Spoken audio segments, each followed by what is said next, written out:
I'm not a professional speaker, this is the first time I've done anything like this, so if my emotions bubble over, I do apologise. Mental health. It's a term that is becoming more and more popular these days, but not many people completely understand it.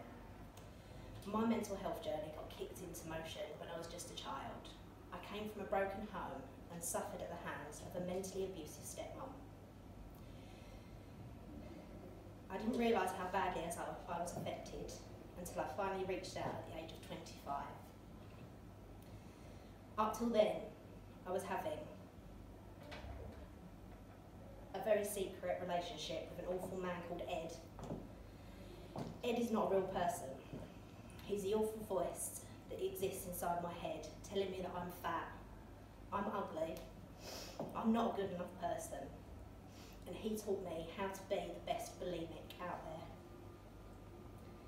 I spent 10 years of my life secretly throwing up, binge eating, taking laxatives, starving myself for days on end, fat shaming myself and hating everything about me. I damaged my body and my mind to extreme lengths. My weight went up and down, and Ed always had my back. He told me that the number on the scales was an indication of whether I was going to have a good or a bad day. He told me that being fat made me a horrible person.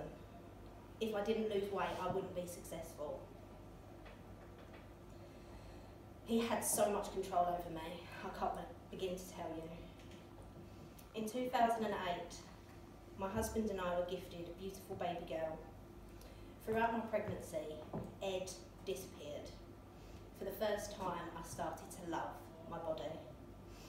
I was growing another human being. I'm sure Ed was there, but I didn't act on him.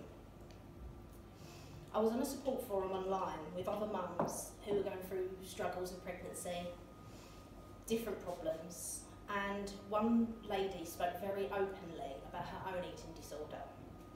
I was in complete awe of her honesty. I sent her a message, a complete virtual stranger, and she was the first person I'd ever told about Ed. I was 25. I cried as I opened up, and she gave me so much good advice and told me I needed to ask my family for help. During my pregnancy, I put on 5 stone. They say 9 months on, 9 months off. Ed told me different. I lost 5 stone in 3 months, and an extra stone for good luck. Ed was back with a vengeance and was consuming my whole life. I had a beautiful baby girl, and all I could think was, I need to lose weight before I go back to work. Then one day, something snapped. I'd run out of steam. I could not carry on. I wrote my husband a 4-page letter. I needed to get all of the facts out because I knew if I tried to explain it to him, I wouldn't be able to get through it without crying. I'm surprised I haven't cried so far, actually. I explained how I'd kept this disgusting secret. I apologised to lying to him. I told him how ashamed I was of myself, and I wouldn't blame him if he wanted to leave me. At that time, I thought it was my fault. I thought I was just vain because I wanted to be slim. That awful illness had made me think it was my fault and that I was keeping a degrading secret. When Steve read this letter, he cried, and I cried a lot. And I waited for him to stand up and storm out. He didn't. He grabbed me and cuddled me harder than I've ever been cuddled in my life. He said that we'd get through this and he would support me. He took me to the doctors and he spoke when I couldn't speak. I was immediately referred for treatment, and I was given local help groups that I could go to and websites for advice. My doctor cuddled me, and he told me that this was the bravest thing I could have ever have done. It wasn't going to be an easy road, but it was the right road. I went on a long journey of physical and medical examinations, psychiatric analysis, counselling and self-discovery. I learned so much about myself. I'm not going to lie, it was the hardest thing I've ever done, but it gave me the tools to carry me through my recovery. That was 12 years ago. I started a blog about Ed. I wanted to reach other people. I felt I had a duty to reach other people. I wanted to share my story with my friends and my family so that they could understand bulimia a little bit more. And at the last look, I've reached over 10,000 people worldwide. It helped me to write my stories down, to learn about what I'd been going through. It helped my friends and my family as well. I had people contact me after reading my blog saying that I'd reached them on a different level. It could have been addiction, alcohol, anxiety, depression, and by being open I was able to get through to these people, and that means so much, which is why I decided to come here today. Since my original diagnosis and treatment, I've had my ups and downs with Ed, and he creeps back in when I'm vulnerable. In 2013, my life got turned upside down when I ended up in hospital with an abscess on my bum. It had turned septic and was trying to kill me. This led to a 2-year journey of having 10 operations back to back. I had developed a fistula. I won't go into detail, but Google it afterwards, it's horrendous. And it's quite disgusting to tell you about as well, so I wouldn't wish it on my worst enemy. And my family and I simply refer to this illness as bum. The effect that this had on my mental health was awful. Who should show up to show his support? Ed. Just what I needed. But when the chips are down, addictions creep back in. I was in so much pain physically, and I found comfort in binge eating and starving myself.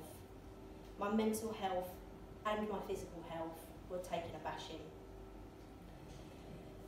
Because I was in and out of hospital so much, recovering from operations, unable to exercise, on bed rest, I was putting on weight, and Ed had my back yet again. Through all of this, I was still working full time, having to take sick leave after each of the operations, and back to work sometimes within days. I worked at JP Morgan at the time, at a very high profile job, and although they were absolutely amazing and very understanding what I was going through, I had to deal with colleagues who thought I was playing up to an illness. It doesn't have a name. When I said bum, they didn't understand. So they found it really difficult that I wasn't going through cancer or something awful. I got sly comments from colleagues when I had to yet again hand over project work, and it was really, really tough because all I wanted to do was be at work. I didn't want to go for another operation. So that was really hard to deal with. I was in a mad hamster wheel of Ed, bum, work, mum, hospital, pain. I was going round in circles. But with the help of my husband and my family, I got help again. I learned some new skills, and I was reminded of the old skills that I'd forgot about. Ed is always lurking, but I now have the power to say no. Mindfulness helps me. I use an app on my phone every day. With the struggles of everyday life, running my own business, having a 12-year-old daughter who is just starting to become aware of her own blossoming body, I have to stop and take 10 minutes a day. Meditation, self-love, self-care and rest, and I would encourage, if you're not doing that, to do it. I work daily on my mindset. If I wake up in a bad mood, I change my mindset. It's me who's in control of how my day is going to go. And I learned that because Ed made me think he was in control of me for so long. I teach my daughter about self-love and positive body image, which I now actually believe myself. I look in the mirror now and I like what I see. I love my curves. I don't shame myself anymore. I don't try to cover up my stretch marks on holiday, and I'm happy with the skin I'm in. It's amazing how many people look after their physical health by going to the gym, eating the right food, drinking the right amount of water, taking vitamins, but not looking after their mental health. Your mind is the most overused part of your body, and it needs attention, it needs support. 1 in 4 people, oh that's me, sorry. 1 in 4 people suffer with mental health problems at some stage of their life. That means statistically, a good few people in this room are suffering right now. You might already be receiving help, and if you are, keep going. Even if it's hard, keep going.